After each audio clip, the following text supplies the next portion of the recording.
Bismillahirrahmanirrahim. Assalamualaikum warahmatullahi wabarakatuh. Alhamdulillahirabbil alamin. Assalatu wassalamu ala asrofil anbiya'i wal mursalin wa ala alihi washabihi ajmain amma ba'du. Yang terhormat kepada Bapak Dr. Abdul Halim SPD, MPD. Perkenalkan, nama saya Sari Setiawati dari kelas 6A PAI reguler. Baiklah, pada kesempatan hari ini saya akan menjelaskan tentang pelajaran yaitu pemikiran sosial Ibnu Khaldun pada tahun 1332 sampai 1406 Masehi dan implikasi terhadap pendidikan Islam modern. Pengertian pendidikan Islam. Secara sederhana, pendidikan Islam dapat diartikan sebagai pendidikan yang didasarkan pada nilai-nilai ajaran Islam, sebagaimana yang tercantum dalam Al-Quran dan hadis serta dalam pemikiran para ulama dan dalam praktek sejarah Islam. Ilmu pendidikan Islam merupakan suatu ilmu yang membicarakan tentang upaya pengembangan secara sistematis bagaimana proses mengajarkan pendidikan ajaran agama Islam melalui pembinaan, pembimbingan, pelatihan yang dilakukan oleh orang ke orang agar Islam dapat dijadikan sebagai panutan. Nah, selanjutnya itu ada biografi tentang Ibnu Khaldun. Nama lengkap dari Ibnu Khaldun ini adalah Abdullah Al-Rahman Abu Zaid Ibnu Muhammad Ibnu Khaldun. Ia dilahirkan di Tunia pada bulan Ramadan tanggal 27 Mei 1332 Masehi. Ia berisalah dari keluarga politis, intelektual dan aristokrata. Nah, kemudian ayah Ibnu Khaldun adalah seorang guru pertamanya. Selain mempelajari ilmu agama, Ibnu Khaldun juga belajar filsafat, teologi, ilmu alam, matematika, dan astronomi.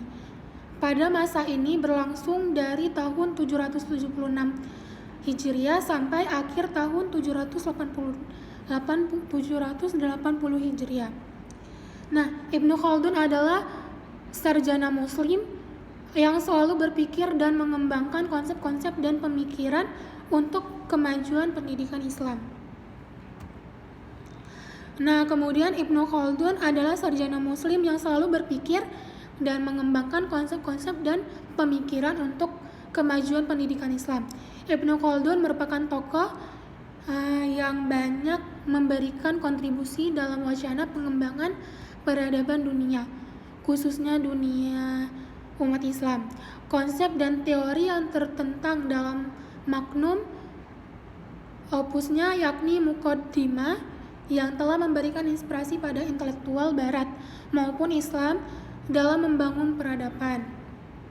Sejarawan Inggris A.J. Toynbee menyebut Muqaddimah sebagai karya monumental yang sangat berharga.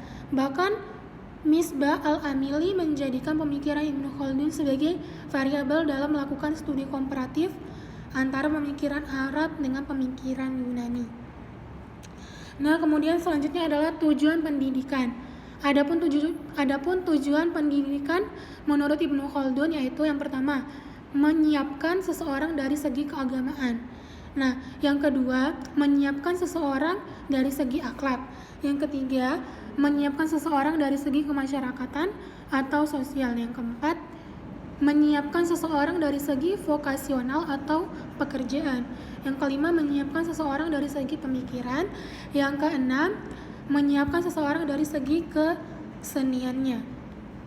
Selanjutnya, kurikulum pendidikan Islam. Dalam kurikulum pendidikannya, Ibnu Khaldun membagi ke dalam dua tingkatan. Yang pertama, tingkatan pemula, dan yang kedua, tingkatan atas. Nah, tingkatan pemula ini difokuskan pada pembelajaran Al-Quran yang merupakan asal agama, sumber berbagai ilmu pengetahuan dan dasar bagi pelaksanaan pendidikan Islam. Nah, yang kedua tadi tingkatan atas. Kurikulum pada tingkatan ini mempunyai dua klasifikasi. Yang pertama, ilmu yang berkaitan dengan zatnya sendiri, seperti ilmu syariah yang mencakup ilmu tafsir Al-Quran dan ilmu qiraat Al-Quran, ilmu hadis, ilmu fikih, dan lain-lain. Yang kedua, ilmu yang ditujukan ilmu lain dan bukan berkaitan zat Allah, seperti ilmu bahasa dan yang berhubungan dengan itu, ilmu logika atau ilmu mantik, astronomi, ilmu kedokteran, dan lain-lain. Nah, jadi menurut saya tentang Ibnu Khaldun. Nah, pandangan Ibnu Khaldun tentang pendidikan Islam, yang pertama adalah dalam konsep pendidikan dan pengajaran Ibnu Khaldun, beliau tidak hanya mementingkan keagamaan saja, melainkan juga dari segi keduniaan. Kemudian menurutnya keduanya tidak kalah pentingnya. Keduanya harus sama-sama diberikan kepada anak didik kita. Nah, yang kedua, konsep pendidikan Ibnu Khaldun sampai saat ini masih ada yang relevan dengan pendidikan modern, yaitu hubungan interaktif yang bernilai edukatif antara pendidik dan anak didik dalam proses belajar mengajar agar tercapai tujuan pendidikan.